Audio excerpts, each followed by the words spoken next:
The Curse of Carl Pruitt.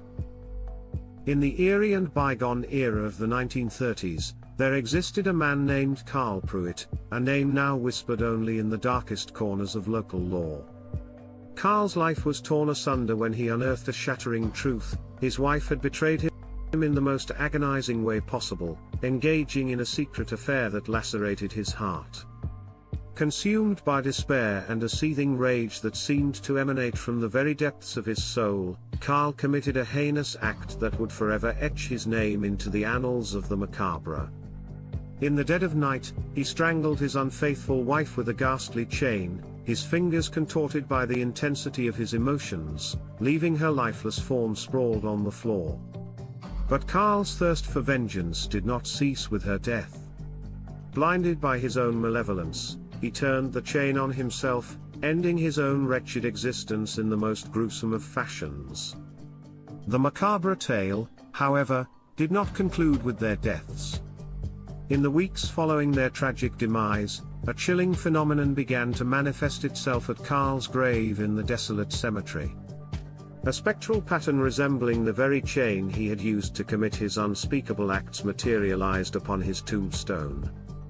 A disconcerting discoloration emerged, steadily expanding until it took on the form of a small linked chain, eerily twisting back upon itself to form a nightmarish cross. As word of this unnatural occurrence spread, daring young lads of the town, fueled by curiosity and perhaps a misguided sense of bravado, sought to challenge the malevolent aura that clung to that tombstone. One audacious boy dared to pelt it with rocks, unleashing a torrent of unforeseen horrors. His bicycle, seemingly possessed by an otherworldly force, abruptly accelerated.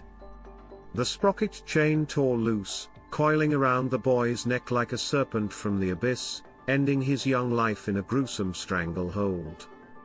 Weeks later, the boy's grief-stricken mother, driven by a desire to avenge her son's death, took an axe to Carl's sinister tombstone, determined to obliterate it from existence.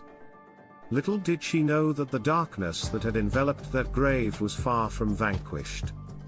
As she returned home to attend to her daily chores, the ordinary clothesline she reached for in her backyard transformed into a malevolent entity. It slithered with sinister intent, entwining itself mercilessly around her neck, silencing her forever. The community, gripped by terror, forsook the cursed cemetery, allowing it to languish in solitude until the 1940s, when one defiant soul dared to challenge the malevolence that had befallen Carl Pruitt's tomb. Armed with a large rock, he set out to shatter the ominous gravestone, the echoes of his strikes resonating like a dirge through the stillness of the night. But then, a deafening silence befell the scene.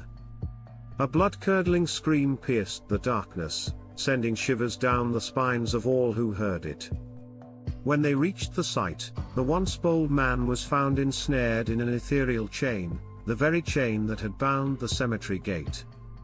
His face bore the horrifying imprint of sheer terror, forever etched into a grimace of despair. Authorities were baffled, speculating that something had disrupted his fateful endeavor, compelling him to flee into the obsidian shroud of night, where he met his inescapable demise. The question that remained, haunting the collective consciousness of the town, was simple yet unfathomable: what, or perhaps who, had disturbed him on that fateful night? Sleep well.